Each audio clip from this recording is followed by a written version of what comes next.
ngayon, handa na akong harapin ang lahat.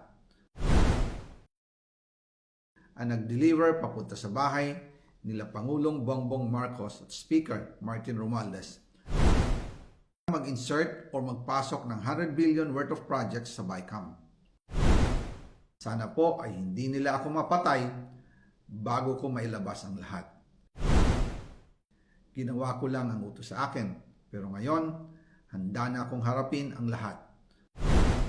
Ginagamit ng administrasyon ang buong resources ng bansa para tumahimik ako. That he will shoot me if I will talk.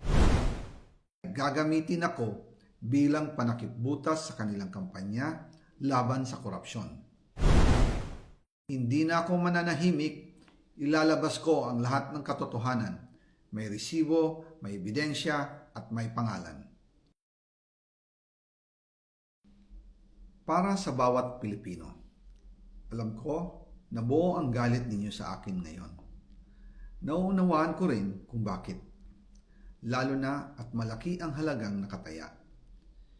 Pero bago kayo humusga, hayaan ninyong ipaliwanag ko ang buong katotohanan.